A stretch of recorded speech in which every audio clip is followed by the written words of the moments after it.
What is up, YouTube? It's Kurt here doing my first Yu-Gi-Oh! Deck profile list for the upcoming 2012 September ban list.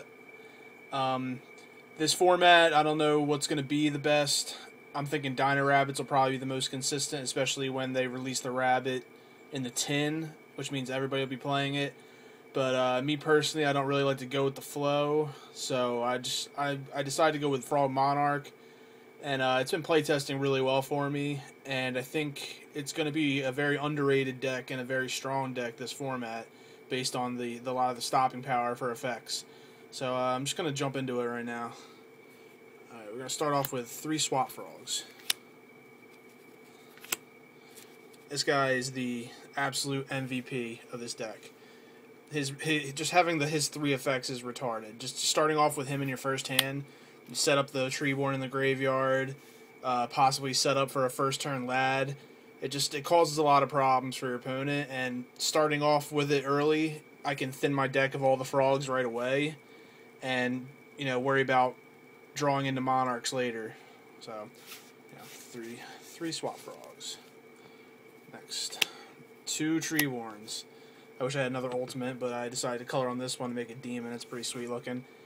Yeah, Treeborn, pretty self-explanatory. Runs the deck. Can't use my Monarchs without him. Also, dump it for Swap Frog. I can remove the extra one for Ronin Totem if I have to. But, 1 Ronin Totem. Some people run 2 of these. I'm not exactly sure why. Because once he's in the grave, he just kind of chills there unless somebody removes him. And, as long as you have the frogs, you can just continuously keep bringing him back for Monarch, Lad, whatever you want to do. He just kind of hangs out. So I don't know why people run 2 of these. And people might also be wondering why I don't run Dupe Frog. Easy question to answer. Dupe Frog, just like Ronin Totem, 2,000 defense. Ronin Totem, I want him to go to the grave, but Dupe is a searcher. How much stuff right off the bat can hit over 2,000? Not a lot at all. So he just kind of sits there, and if I tribute him myself, I don't get his effect. So he kind of seemed pointless to me, and the deck's actually been running a lot faster without him. 3 Caius. Awesome in this format. A lot of big, beat stick fusions from heroes. A lot of exceeds that you need to get over. A lot of dark monsters. He's just all around good. But as good as Caius is, Ryza. Trip Ryza. Rise is actually going to be so good in this format, just based on how much people are going to be exceeding, fusioning, because Gladiator Beasts are making a comeback, E-Heroes, just, spin, doesn't go to the top of the deck, goes right back to the extra deck, get that thing off the field, swing for a quick 24. It's just good. And those are the only Monarchs that I run, and a lot of other people run either like Dark Dust Spirit or Vanity's Fiend. I have Vanity Fiend in my side deck, but I don't run Dark Dust Spirit because I felt like it just wasn't consistent enough. But then, the boss monster of the deck, Light and Darkness Dragon. Some people run it at 2. I like him at 3. Because I want the chance of being able to drop this thing on you in first turn. Because if he hits the field first turn, he's just a total pain to get over. And I can manipulate him a lot in this deck by using Treeborn and Swap. So if he's already been whittled down a little bit, the infinite bring back with Treeborn, then send him back to my hand with Swap, and then resummon him.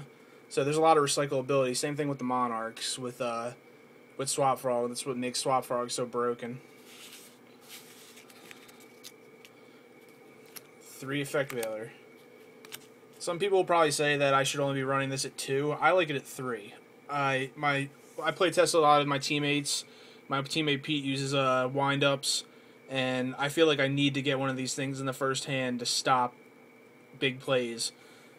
Screws up Samurai, screws up Stratos for heroes, screws up wind-ups, screws up Dino Rabbit.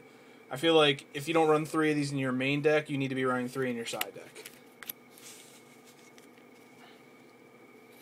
3 Battle Faders. I gotta say, I have a love or hate relationship with this thing. I love it when it comes to saving my ass, but I hate it when I draw it early game and I just have to hold on to it, or I'm trying to draw into a Monarch and it's just not happening. Yeah, but it's still a great card, and it's tribute fodder, and it's also great for Lad. You know, they go to swing into you, drop Fader, pull Treeborn from the graveyard, instant Lad right there. 2 Trag. I love this card. This card is good for, you know, exceeding with my level 2s to make my gotchis, and he's really good early game. So, like, say you don't have a lot of monsters in your hand, but you've got the whole hand advantage, let them poke you for whatever they're going to get, as long as it's not an OTK. You drop this thing, he's either 24 or 3 grand, and then you draw into your 6th card, and he's 36, and not much can get over that. Gores, obviously. Gores. Because he's the man, and he's been the man since he existed, and I've got my Gengar as a token. Gengar! Best Pokemon ever, just saying. And then my personal tech card for the deck, and I don't know if you can call it a tech card, but I call it a tech card for this deck. BLS. He can be dead sometimes in hand early, but I run exactly 6 lights and 6 darks in this build. You know, not counting faders because they go out of play anyway, but I've gotten him on people a lot, and they just don't know what to expect when he hits the field. They're not expecting him usually in a Frog Monarch build, but, you know, I've got the materials there to make him. You know, Trag, Gores, Veilers, Light and Darkness Dragons are worthless in the graveyard when he's there, so you might as well remove him to get this big guy on the field. Alright, that's all the monsters. I'm going to do spells. Triple MST. Pretty self-explanatory. Back row hate's going to be important in this format. Got to get rid of, you know, the double mirror forces and the double torrentials. You know, you got to take care of that.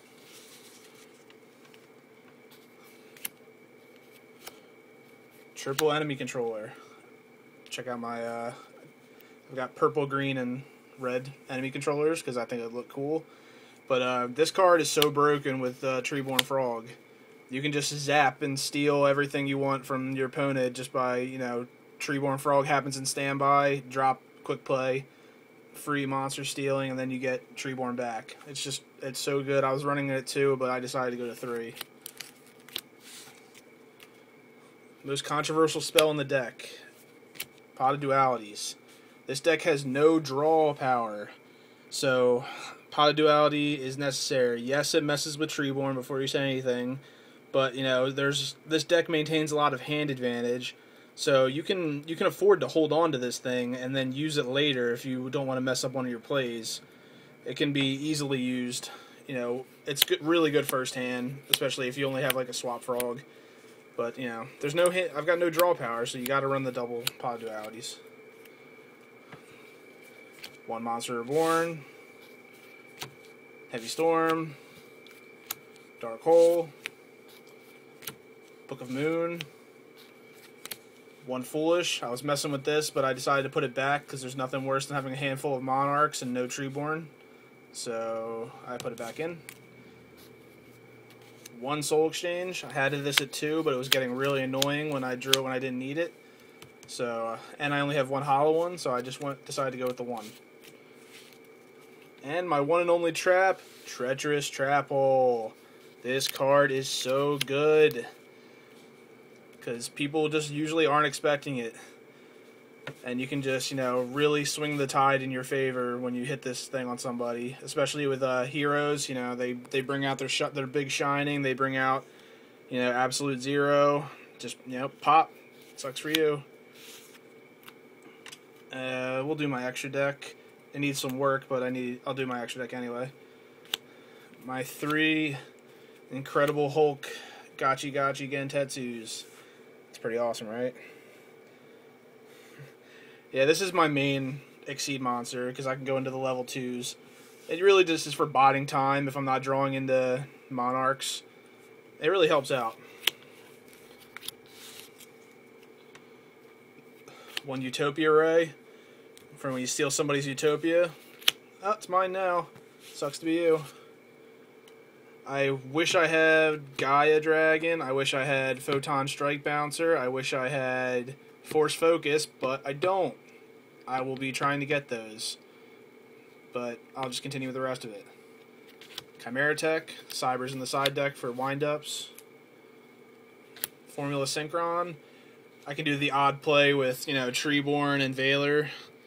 Go into the number 2 and then sync with a Monarch to make a level 8. Cataster. Armory Arm. Gaia. Black Rose. Stardust. Colossal. I want to draw on this thing and make him look cool. I haven't gotten around to it. Scrap Dragon. Mistworm. Don't ask me why I have this thing in there. I just wanted to fill some space. Decisive Armor. I will never summon this thing, but I just wanted to make sure my extra deck was 15 cards. Don't hate. Alright, my side deck. I need a little bit of work because I'm trying to find some puppet plants, but this is what I've got right now. 2 DD Crows, 2 Cyber Dragons, 2 Vanity Fiend, 2 Electric Virus, 1 Kaiser Glider. I want to get another one for the Dino Rabbit matchup. 2 Smashing Ground, 2 Evacs, and 2 Bottomless Trap Holes. I use the Bottomless Trap Holes mainly for my friend's Heretic build. I'm trying to find some better side cards for that. If anybody has any ideas, hit me up. But yeah, that's pretty much it. That's my my Frog Monarch deck for the 2012 September ban list. I'm going to be building a Glad deck soon. I'll probably throw that up at some point. So subscribe to my channel and thumbs up, guys. Woo! Peace.